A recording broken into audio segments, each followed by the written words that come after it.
Yes, g'day.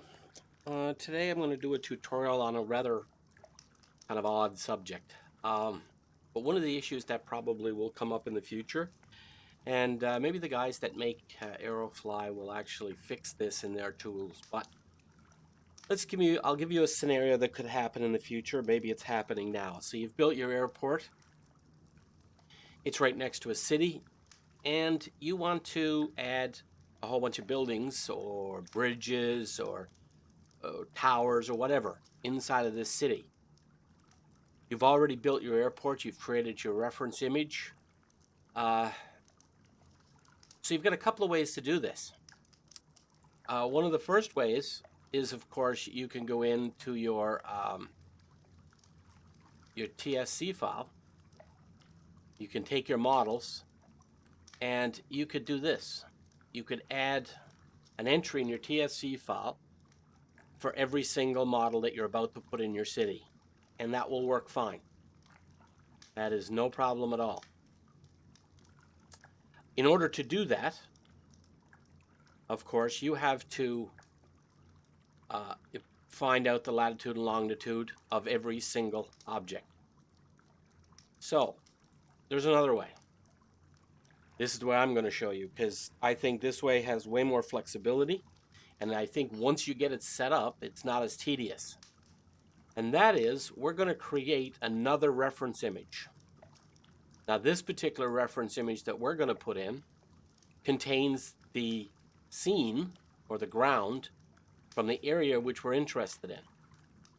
Now, it is a fairly interesting process, because what we end up having to do at the end result is we create a plane and we put that plane in the right location in reference to this particular reference image here, so that it overlays on top of it, or it is in the right location in our 3D space.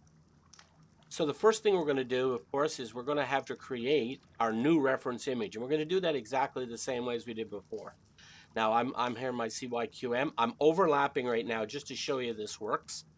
You wouldn't have to, like I could move this if I wanted to do that area right there. It'd be easy. So I'm going to, I'm just going to do it like that. Make sure my thing is centered.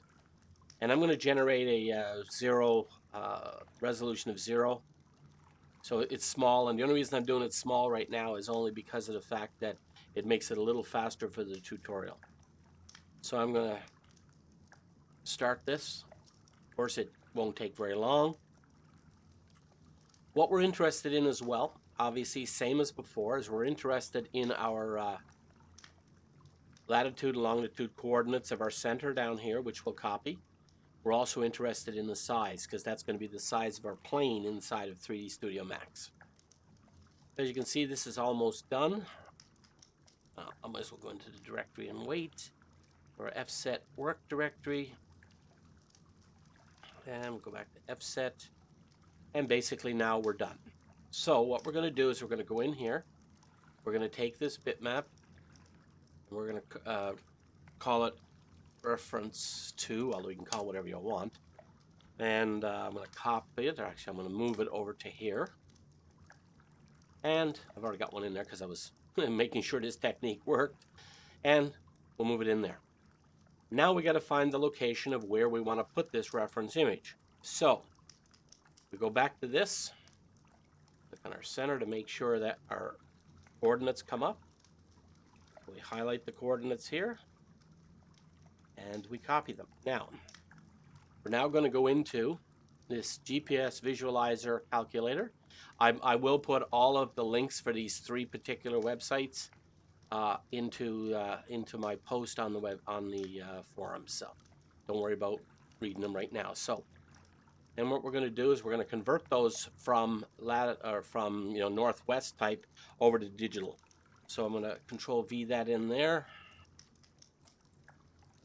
Get rid of that and move it down to here.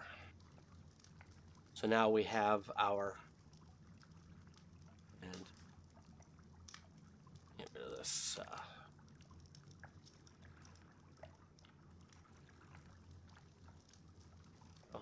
And we're going to convert them. So now we have our, so this is going to be,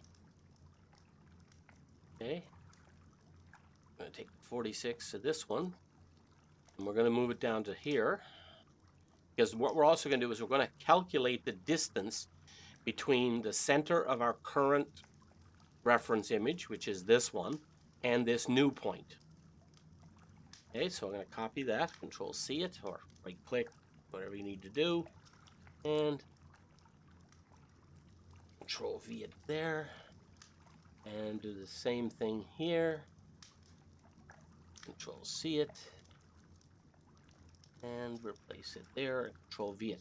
Now what you have to do is you have to go into your TSC file, and you have to find your current position, which of course you already have.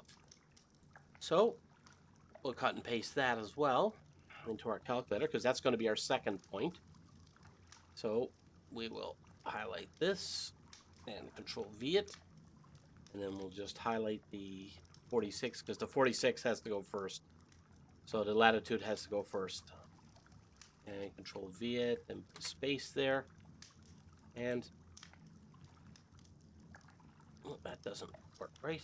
Okay, hold on now. It didn't seem to work right.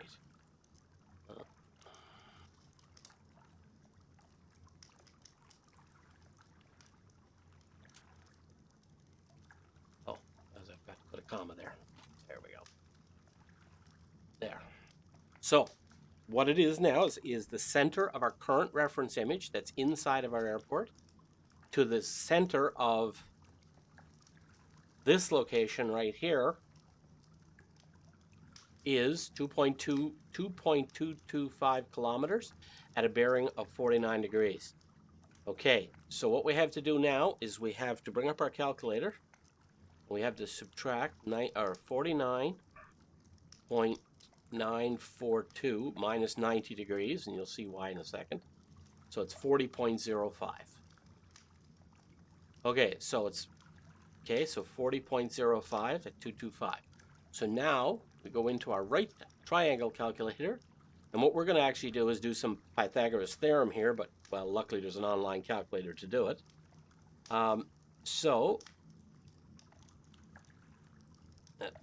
And of course I was too much talking and didn't, let's try that again. 49.942 minus 90 is 40.05. So go in here, and our angle is 40.05. And of course our distance is 2,225 meters. So it's 2,225 meters. And that gets us, our side A and side B become our XY offset. So we have that. Now we're going to go back into here, and we're going to create a plane. And we're going to create our length and our width. So if we go back to here now, and we take this number, whoops, sorry, I missed a step. Okay, sorry, we have to 1.037 nautical miles. We have to calculate that because that's actually the size. So 1.037 is 1920. I'll make absolutely sure, 1.037, yep. And paste that into there. Then go back into our F set, 1.016. 1.016. Type 1.016.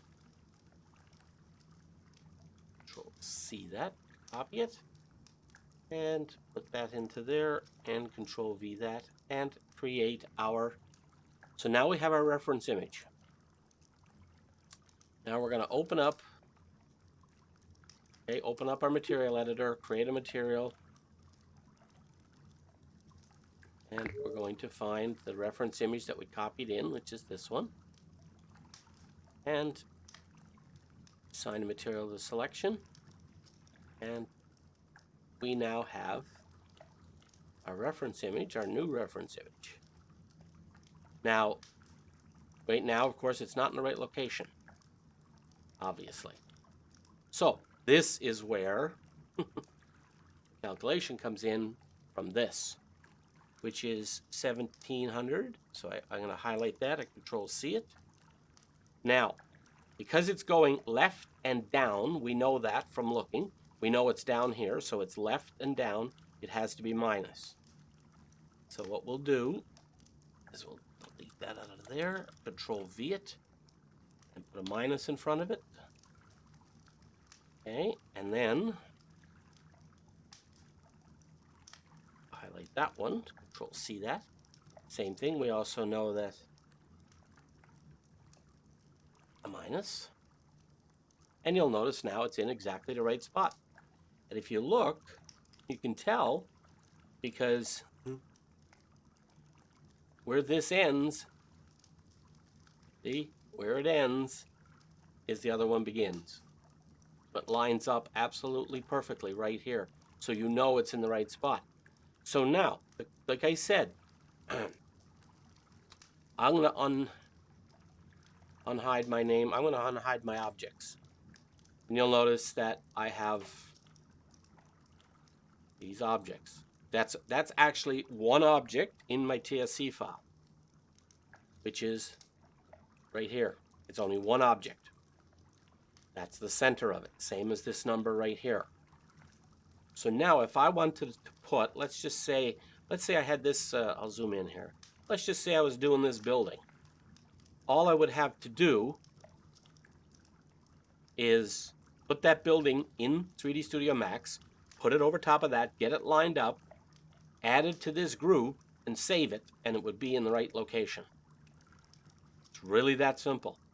Because once you, as opposed to figuring out the latitude and longitude for that particular building, then going into this and adding another object and calling it whatever, and of course you'd also have to export the building out of here and name it, etc., etc., etc.